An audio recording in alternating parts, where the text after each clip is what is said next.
Markus pasal 1 ayat 21 sampai 28.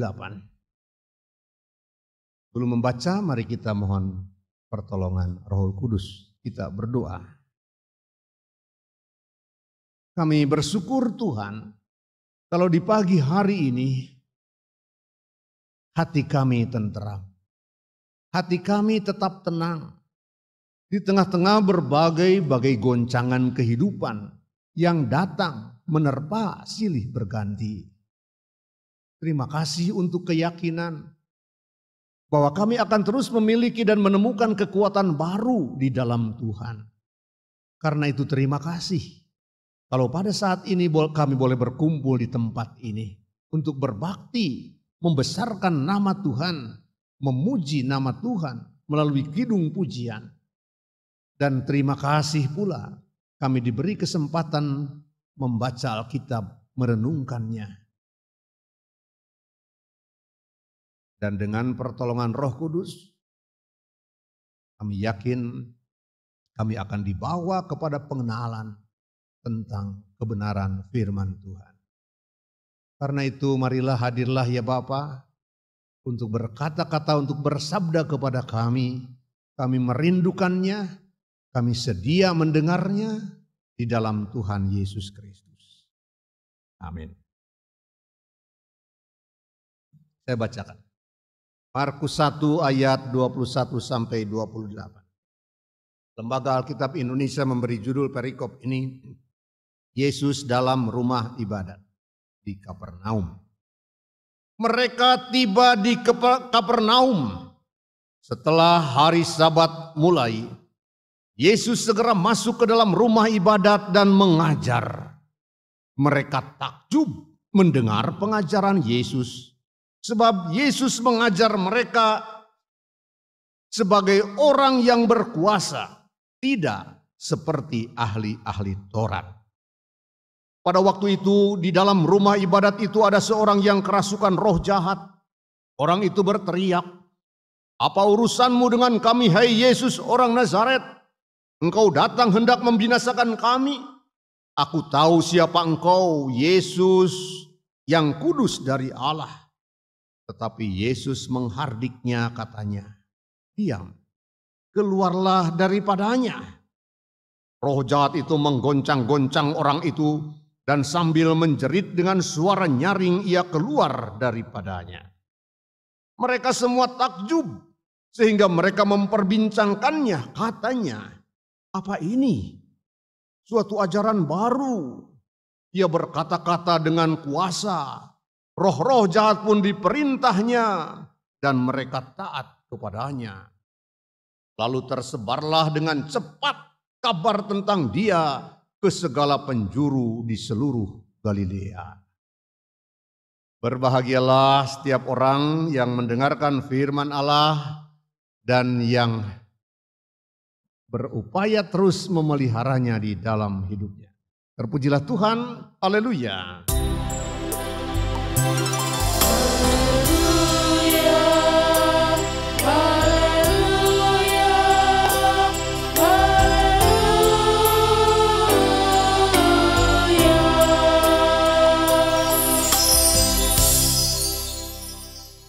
Selamat pagi, selamat hari Minggu, saudara-saudaraku. Salam sejahtera bagi kita sekalian. Saudara, kita bersyukur untuk satu hal paling tidak, yaitu bahwa kita tetap tenang dalam mengalami dan menjalani kondisi kehidupan saat ini. Terutama ketika, maksud saya, virus corona belum kunjung selesai wabahnya. Tapi kita bisa tetap tenang. Kita tidak kacau. Dan ini yang terutama dan penting Bapak Ibu Saudara. Mari kita bayangkan. Apabila keadaan tidak seperti saat ini karena ada kekacauan. Akibat salah respon, salah menentukan berbagai hal berkaitan dengan pergumulan virus corona.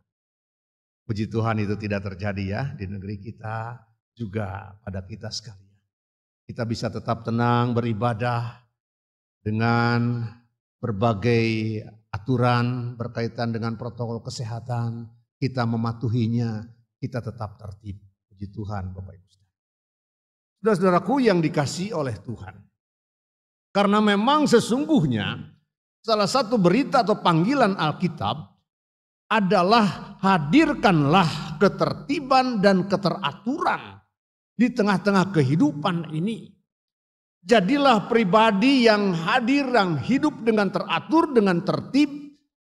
Jadilah keluarga yang menghadirkan diri ketertiban dan keteraturan. Jadilah bangsa atau masyarakat yang hidup teratur dan tertib. Tidak kacau. Saudaraku dalam Tuhan, agama. Kata agama itu berasal dari bahasa Sanskerta. A artinya tidak. Gama artinya kacau. Jadi agama dimaksudkan ya tidak kacau.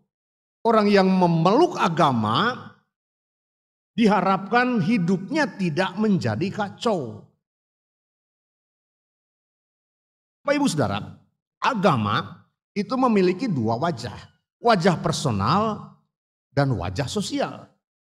Maksudnya personal itu tidak kacau. Lalu kehidupan sosial pada gilirannya atau oleh karena itu, karena kehidupan personalnya tidak kacau, kehidupan sosial juga tidak kacau.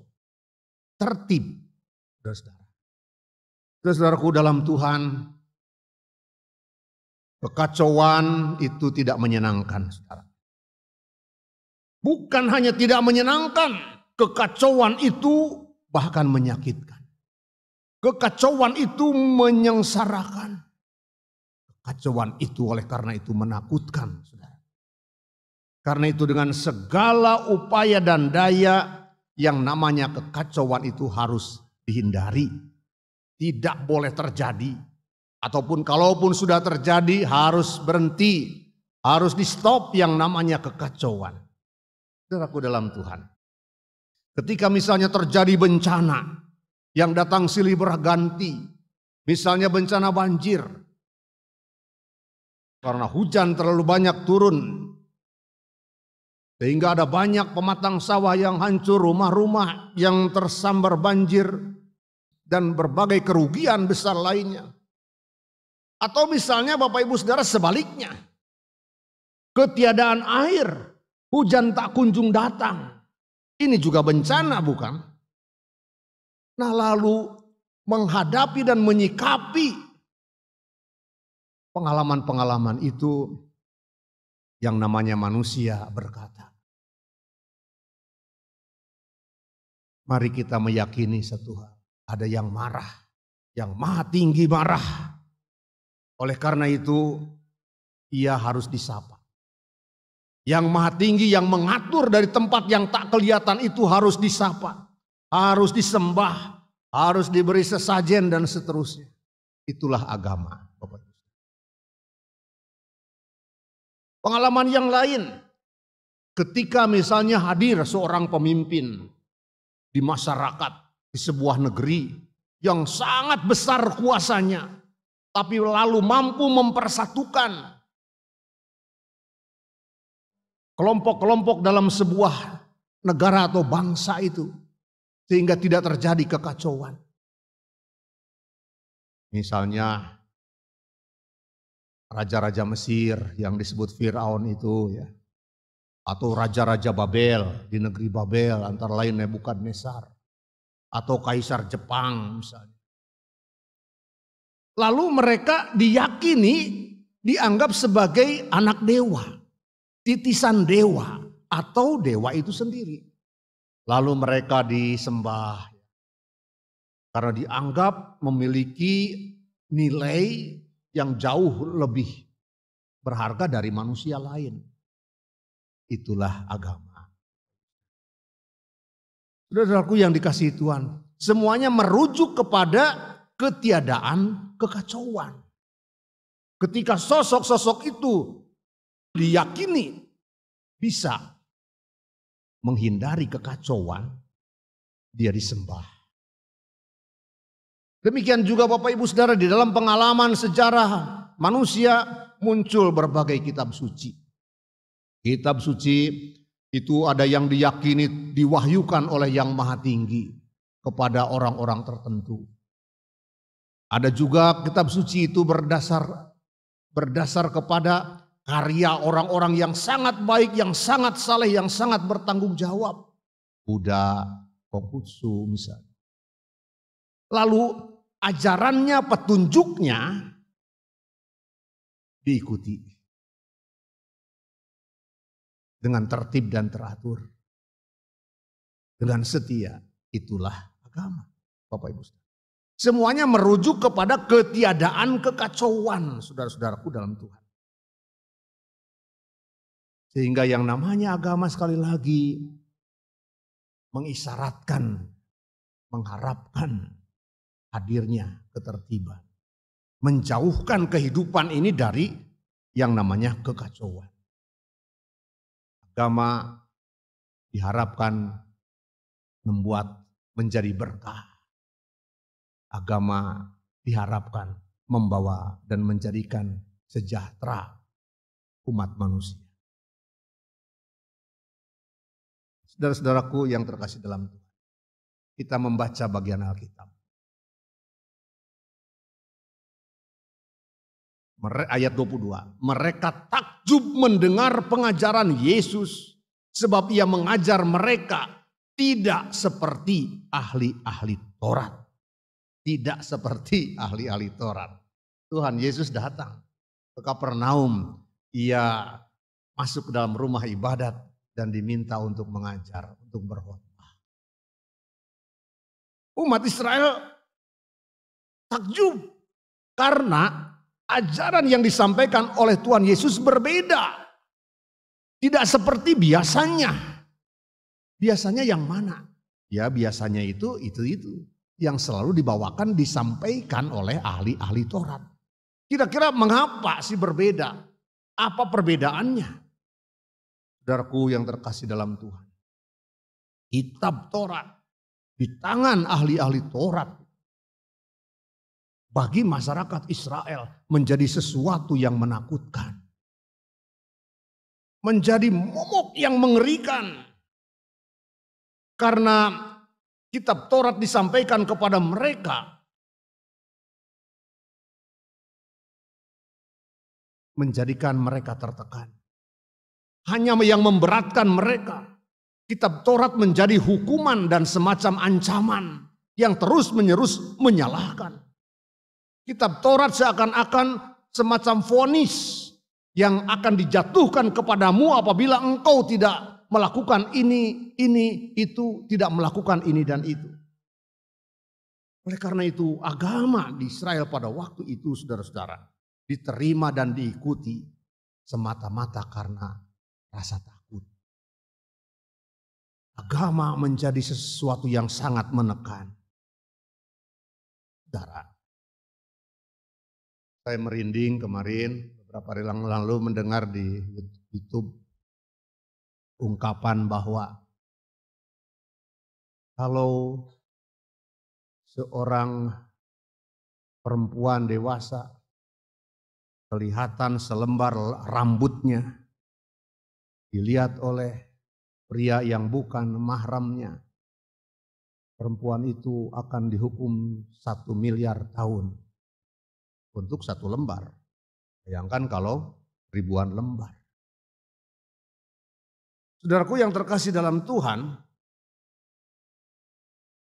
ahli-ahli Taurat dan orang-orang Farisi menambah kepada Taurat itu berbagai aturan yang mereka karang dan buat sendiri. Dan ini menjadi sesuatu yang menekan, sangat menekan. Kalau orang Israel, orang Yahudi yang beragama Yahudi tidak mencuci tangan sebelum makan. Kalau orang Israel, orang Yahudi menyentuh mayat, lupa cuci tangan, membersih-bersih diri, masuk neraka. Kita membayangkan ya, agama menjadi seperti itu. Saudara-saudaraku yang dikasihi Tuhan. Agama bisa menjadi sumber malapetaka. Ketika itu disampaikan, tidak seperti yang disampaikan oleh Yesus. Nah, di tengah-tengah kondisi Israel yang menekan seperti itu, Tuhan Yesus berkata dalam pengajarannya. Di tengah-tengah Taurat yang dirasakan dan didengar hanya penuh dengan hukuman, Tuhan Yesus berkata, janganlah engkau menjadi hakim bagi sesamamu. Bapak Ibu Saudara dalam Tuhan. Tuhan Yesus berkata, kasihilah musuhmu dan berdoalah bagi orang yang menganiaya kamu. Saling mengasihilah kamu satu dengan yang lain. Tuhan Yesus berkata, berdamailah hari ini saat ini juga. Jangan sampai keduluan matahari terbenam sebelum engkau berdamai dengan sesamamu. Tuhan Yesus berkata, bertolong-tolonganlah menanggung bebanmu. Menanggung beban kehidupan. Sebab perjalanan kehidupan ini memang tidak mudah. Ini suara yang menyejukkan. Ini berbeda, kata orang-orang Yahudi yang mendengar pengajaran Yesus. Saudara yang dikasihi oleh Tuhan. Kita membayangkan kalau karena berhak memegang kitab suci, lalu yang namanya manusia berhak menjadi hakim terhadap sesamanya. Mengutuk, memasukkannya, menetapkannya masuk ke dalam neraka. Akan jadi kacau kehidupan ini. Tidak ada ketentraman kehidupan ini. Di luar maksud hadirnya agama itu sendiri. Saudara yang terkasih dalam Tuhan, lalu cerita perikop kita berkata, datanglah seorang yang kemasukan setan. Lalu Tuhan Yesus menghardik setan-setan itu.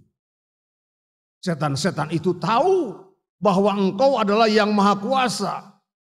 Apa pedulimu kepada kami? Tapi Tuhan Yesus menghardik dan mengusir setan-setan itu. Saudara yang terkasih dalam Tuhan. Setan-setan itu menjadikan pikiran seseorang menjadi kacau. Setan-setan itu menjadikan emosi seseorang menjadi kacau. Seseorang yang dikuasai oleh setan-setan itu tidak akan bisa mengambil keputusan yang baik untuk dirinya sendiri, untuk kehidupannya, dan untuk juga sesamanya. Semuanya menjadi kacau. Oleh karena itu Yesus mengusirnya. Sesungguhnya setan-setan itu takut terhadap Yesus. Lalu kalau kita mengatakan bahwa diri kita adalah anak-anak Allah, murid-murid Yesus, sahabat-sahabat Allah yang telah diberi pengampunan oleh Allah, sesungguhnya setan-setan itu pun takut terhadap kita. Hanya karena kitanya merasa kurang percaya diri, saudara. Itu yang terus terjadi. Karena kurang percaya diri malah kita memelihara setan-setan itu. Membiarkan setan-setan itu berkembang biak, beranak pinak di dalam diri kita. Setan yang mana, Pak? Roh yang mana, Pak? Roh kebohongan. Roh dendam dan kebencian. Sesungguhnya roh dendam dan kebencian, roh kebohongan itu tahu bahwa kita bisa mengusirnya. Tapi lalu karena kita kurang pede, kita tetap memeliharanya. Bahkan menyuburkannya di dalam kehidupan ini. Jangan seperti itu kata Yesus. Supaya hidupmu tidak kacau, saudara. Supaya hidupmu, emosimu, perilakumu, keputusan-keputusanmu tidak mencerminkan orang yang sedang dikuasai oleh roh-roh yang jahat itu. Saudara dalam Tuhan. Karena masih dan makin merajalela yang namanya roh keserakahan.